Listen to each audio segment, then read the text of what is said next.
के उद्देश्य से, तो आइए जानते हैं इनसे। आप लोग प्रेमानंद जी महाराज जी के पीछे क्यों पड़े रहते हैं? आपकी वीडियोस कई सारी देखी है। देखो जी, हम प्रेमानंद जी महाराज के पीछे नहीं पड़ते। हमारे गुरु जी संत रामपाल जी महाराज ने हमें ऐसा ज्ञान दे दिया है, उस ज्ञान के चश्मे से जब हम देखते हैं तो हमें ये नकली कथावाचक पाखंडी दिखते हैं।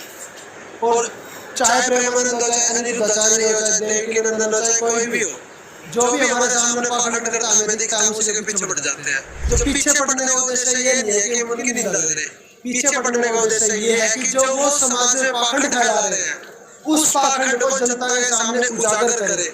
जैसे आज 5000 साल से ये गीता लिखी हुई है, 5000 साल से हमारे पास ये वेद रखे हुए हैं लिखित में, आज तक ये नकली पाखंडी धर्मगुरु हमें उनका सही अर्थ नहीं समझा पाए।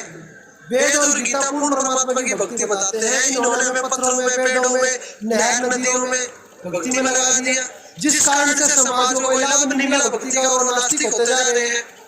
तो हमारा उद्देश्य ये है कि पीछे जो हुआ सो हुआ, अब संत रामपाल जी महाराज इस धरती पर अवतरित हो चुके हैं, अब तो बचे हुए लोगों की जान बचे। और ये प्रेमानंद जैसे पाखंडी, अनिरुद्धाचार्य जैसे पाखंडी, ये लोगों को मीठी मीठी बातें बढ़ा के उनको ऐसे जाल में फंसा लेते हैं कि वो लोग समझ ही नहीं पाते सच बोल रहे हैं झूठ बोल रहे हैं। भक्ति इसलिए की जाती है ताकि हमें कुछ सुख मिले। हम बचपन में भी जब आरती चलती थी गाँव गली में, मंदिरों में, तो उसमें यही चलता था कि अंधे को आंख दे, कोढ़ी को काया, निर्धन को धन दे, बांझन को पुत्र दे। यही तो सुनते आ रहे हैं, है ना।